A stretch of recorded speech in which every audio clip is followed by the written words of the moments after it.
In this edition of the BCA Club School of the Month, we go to the men of St. James, the Maple Cricket Club, a club with a very rich history. We are excited. This is we. This club has a rich history, not just cricket. You are one of the youngest presidents in Barbados in terms of cricket clubs. I want to know, how has it been since you became president in terms of the general experience, the confidence that the persons would have done to place you in this position? How has it been in the last 5 or 6 years?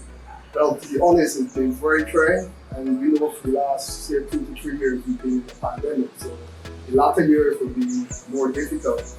Well, for my beginning as president, it was a transitioning, and it was pretty difficult as well because we were now moving into an era where we were funding the hard against sponsorship.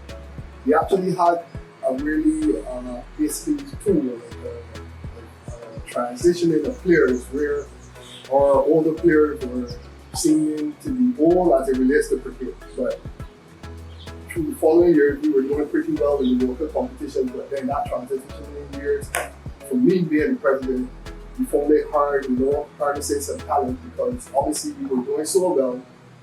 Like, guys wasn't willing to do the competitiveness, like how I grew up and you grew up at Congress schools.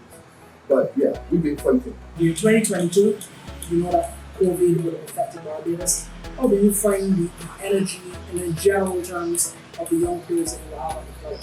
Looking at over the years, to be honest with you, there's not that enthusiasm as in previous years. Remember that things have changed, and the younger guys they're not as focused as I would say as in previous years. But like anything else, life goes on, and you have to encourage the youngsters and come up. But to be honest with you, I don't think that feeling and that drive is there as in previous years. Now, what would have driven the nearby schools, like the Alexandra School? We quite a number of players who would have gravitated towards the Maple Club, who graduated from that school. What do you think was the key factor that caused us to come over from Alexandra into Maple? In the earlier years, there were less attractions, or distractions, or you want to term it. And cricket was king in those days, and cricket ruled the roost. So most youngsters in those days gravitated towards cricket, and they gravitated towards the Maple Club, and that was a tradition in those days. You go to Bra or Alexandra and be like they were at Maple Club playing in the first division. So I think that legacy was there. I mean, it was strong because cricket was strong. It was in Africa. So everyone youngster leaving those schools wanted to play for Maple. What really is your desire, maybe over the next 2 years for the club? I mean, there's no mystery that COVID is not going to disappear, so there's going to be some challenges globally. But what would you really want the Maple Club to be in the next 2 years? For the last 6 years, even when I became president, we had a friend who created a model to create an academy. And I think this is the way that this club should go as it relates to being the most, not only more elite first division clubs. So creating that academy, and it will not just be a cricket academy where you come play cricket, use facilities and stuff. We're looking at this holistically. We really look at academics, look at personal nutrition, looking at it holistically. I think this is the way we are supposed to go forward. Where that you get students from a young age, show them the roots, get more into the history of cricket as well. I think the history of cricket is missing because with the technology, everybody sees the flag field, everybody sees the AB, the Villiers, the Kohlis, but they never see what those guys actually, how they got there.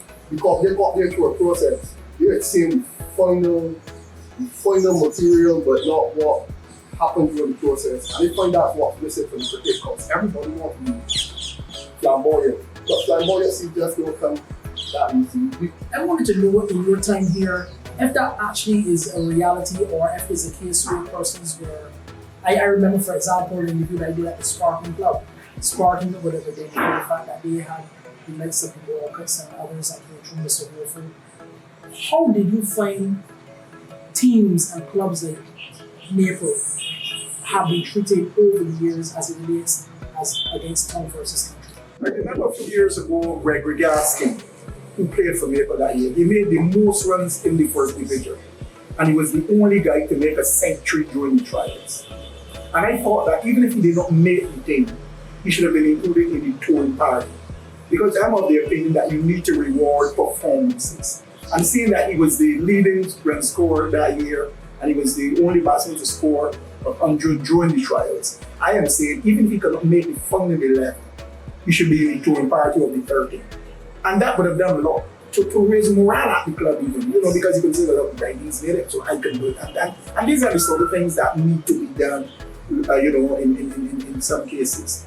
So during the years, you will find that obviously a player from Maple probably competed with a player from Empire or Spartan. He would have to be 10 times as good, because those days it was generally felt, and the administrators and so on who control the cricket, and those days generally came from those clubs, and it was generally felt that if you play for Empire or Spartan, your chances of playing for Barbados are greater. And I don't think it should be that. If you're good enough, you can play for anybody.